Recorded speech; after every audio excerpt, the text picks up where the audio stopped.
قبل ما نبدأ ما تنساش يا حبيب أخوك تشترك في القناة وتعمل لايك للفيديو لأنه بيساعد الفيديو إن ينتشر ويوصل لغيرك، وأنا متأكد إنك مش هتبخل علينا باللايك. قصة خيالية مرعبة بتتحول لحقيقة لما بيستدعي الطفل تيدي الشيء من العالم الآخر، والموضوع بيتحول لكابوس لما الشيء ده بيقرر إنه ياخد حياة تيدي معاه للعالم التاني. فيلمنا بيبدأ مع تيدي وهو لسه طفل وبنشوفه في أوضة نومه ومرعوب من الخوف، وبيفضل يبص لكل لعبه وده بيزود الخوف في قلبه، وفجأة بيتهيأ له إن في شيء على هيئة شخص واقف قدامه وبيبص له في الضلمة، ولكن لما بيولع نور الأباجورة بتاعته بيكتشف إن ده الخيال بتاع الهدوم بتاعته، فبيطفي النور تاني وبيشوف الخيال ده ليقوم من مكانه وجاي عليه، فبيلحق نفسه بسرعة وبينور الأباجورة تاني فبيختفي الخيال وبتقع الهدوم على الأرض، فيقوم تيدي عشان ياخد الهدوم ويخفيها، وفجأة الهوا بيوقع الأباجورة على الأرض والنور بيطفي. بيترعب تيدي تاني وبيجري على السرير بتاعه بعد ما شاف باب الخزانة بتاعته بيتفتح لوحده. بيفضل الخيال يقرب منه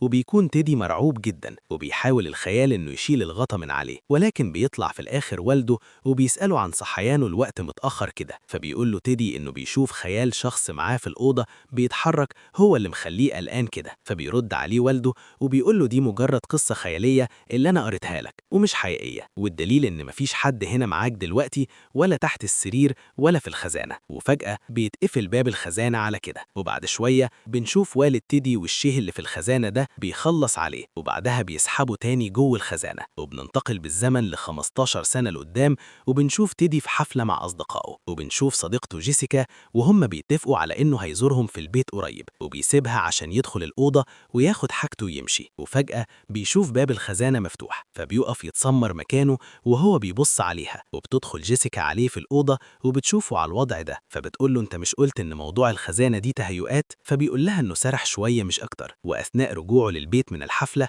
بيحس تيم بحركة غريبة حواليه وكأن الشيء بيراقبه من بعيد، ولكنه بيلاقي الدنيا طبيعية، فبيكمل في طريقه وبيوصل البيت وبيكون البيت عبارة عن أنوار كتير، وكمان كل حاجته في البيت بتكون محطوطة في مكان مكشوف ولا وجود لخزانة ولا أي شيء مقفول، وبيلاقي رسالة صوتية على البريد من عمه مايك واللي بيبلغه إن والدته تعبانة جدا وعايزة تشوفه. وتاني يوم بيوصل تيم لبيت جيسيكا ويقابل أهلها، ولما بيسأله والدها عن والده فبيقول له القصة اللي كل الناس تعرفها، إن والده سابه هو ووالدته هو صغير وانفصل عنهم، وإن من يومها والدته بتعيش أيام صعبة. ولما بيكون مع جيسيكا بيقول لها إنه اختلف قصة إن والده انفصل عنهم، بس الحقيقة غير كده، فبتوريه جيسيكا الأوضة اللي هينام فيها وبتقول له إنها هتبقى تعدي عليه بالليل عشان تطمن عليه. وبيدخل تيم الأوضة وبيفضل فترة طويلة بيبص الخزانة اللي في الأوضة، وبيقرر يقوم ويقفلها وبيرجع تاني وبيلاقيها اتفتحت، فبيأكد على قفلها تاني، وبيقضي تيم طول الليل صاحي بيفكر، وفجأة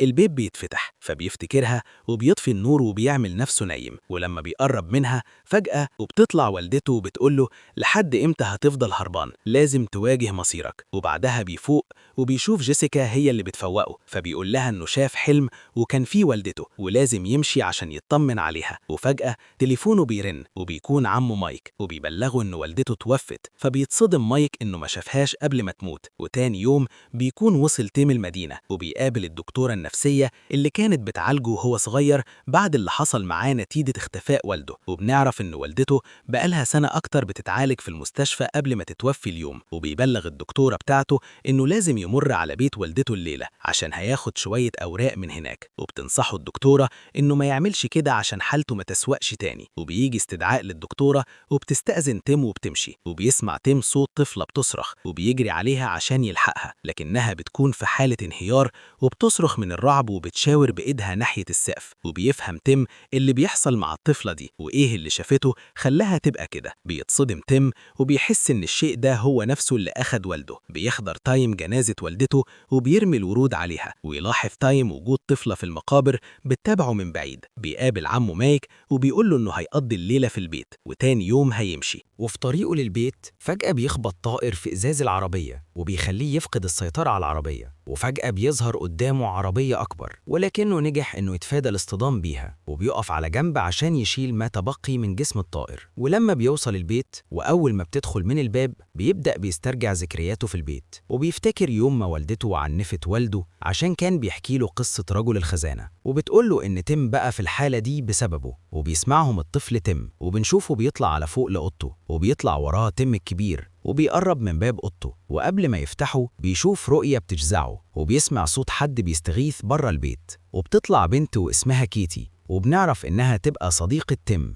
ومن وهم صغيرين، وبتقع من فوق الحصان وبيلحقها تيم وبينزل عشان ينقذها، وبيكونوا لسه فاكرين بعض، وبيعرض عليها إنها تدخل البيت عشان يعالج جرحها، وبتطلب منه إنه يدور على صورتهم وهم صغيرين اللي تصوروها مع بعض، فبيسيبها ويروح يدور عليها. وبنشوف إن الخزانة اللي في البيت النور بيطفي ويشتغل فيها، وبيلاقي الصورة اللي طلبتها منه، وبتقوله إنه كسر قلبها لما فكر إنه يسيب المدينة ويمشي من غير حتى ما يودعها، وقبل ما تمشي بتعرفه إنها هتمر عليه تاني بالليل.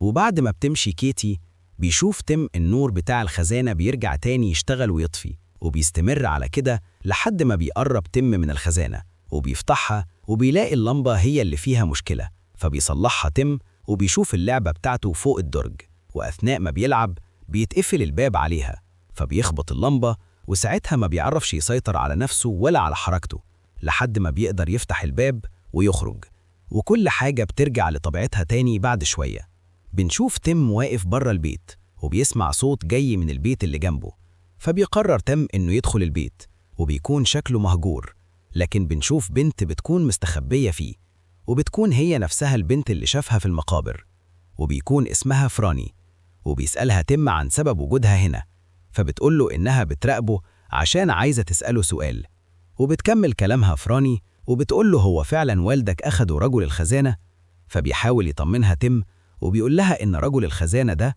مجرد قصة مش أكتر، وقبل ما تمشي بيقول لها إنها لو خافت تبقى تغمض عينيها وتعد من 1 ل5. وبعد ما بتمشي فراني بيشوف تيم شنطتها اللي نسيتها، لكنه بيلاحظ إنها مكتوب عليها لا تفتحها، وبعدها بيفتكر تيم والده لما كان بيحبسه في الخزانة وبيدربه على إنه يواجه خوفه منها، ومجرد ما يعد ال5 كان بيخرجه تاني، وبيفتح تيم شنطة فراني عشان يلاقيها كلها أخبار ومنشورات عن أطفال كتير مفقودة. بيتصدم تيم من عدد الأطفال المفقودين اللي بيشوفهم، ومرة واحدة بنشوف خيال بيتحرك من وراها، فبيقوم تيم عشان يتأكد بنفسه، ما بيلاقيش حد في المكان، ومرة واحدة بيظهر نفس الطفل قدامه، وكمان بيظهر أطفال كتير، وبيفهم تيم إن غالباً الأطفال دي اللي أخدهم رجل الخزانة، وبيفضلوا يضايقوه فيه، لكن الحقيقة هم بيطلبوا منه إنه يساعدهم. وبعدها بيختفي كل الأطفال تاني، وبيتفتح باب الخزانة لوحده، لكن تيم ما بيهتمش، وبيسيب البيت عشان يروح يقابل فراني عشان يتأكد من قصة الأطفال المفقودين، ولكن بيقابل جيسيكا في وشه، لكنه بيفشل إنه يعثر على فراني، فبيقرر إنه ما يرجعش البيت، وبينزل هو وجيسيكا في أقرب فندق، وفي الفندق بتسيبه جيسيكا عشان تاخد حمامها، وفي الوقت ده بتمر كيتي على تيم في البيت زي ما وعدته من شوية، لكن محدش بيرد عليها، فبتلاقي الباب مفتوح، وبتبدأ تقلق كيتي من اللي بيحصل. وفي نفس الوقت تيم بيدخل لجيسيكا الحمام، لكنه لقاه اختفت. بيقلق تيم لما ما بيلاقيش أي أثر لجيسيكا، لكنه بيشوف الخزانة بتاعة الأوضة وبيقف يفكر شوية قدامها، وبيقرر إنه يدخل يدور على جيسيكا فيها. وفي الوقت اللي بيدخل تيم فيه للخزانة بتكون كيتي واقفة قدام خزانة تيم اللي في البيت، وبتقرر تفتحها، لكنها بتتفاجئ إن تيم بيخرج منها، فبتكون فاكراه إنه كان مستخبي فيها وعاملة مفاجأة، لكن تيم بيكون مصدوم من اللي حصل، وبيحاول يفهم كيتي إنه دخل خزانة الفندق، وفجأة لقى نفسه هنا، وبياخد كيتي معاه وبيروح على الفندق عشان يتأكد، وبيوصل للفندق وبيحاول يفتكر رقم الأوضة اللي نزل فيها هو وجيسيكا، وبتكون الأوضة رقم 3، وفعلا يلاقي كل حاجة موجودة في الأوضة تخصه هو وجيسيكا، وبتندهله عليه كيتي عشان تشوف آثار دم موجودة على إيد البانيو، فبيتأكد تيم إن رجل الخزانة هو اللي أخد جيسيكا. وفي طريق رجوعهم بتشك فيه كيتي، وبتسأله عن الدم ده جه منين ومين جيسيكا دي، لكنه بيفضل يكلم نفسه وبيقول إن طول ال15 سنة اللي فاتوا محدش كان مصدق كلامه عن رجل الخزانة، لكنه كان عنده حق.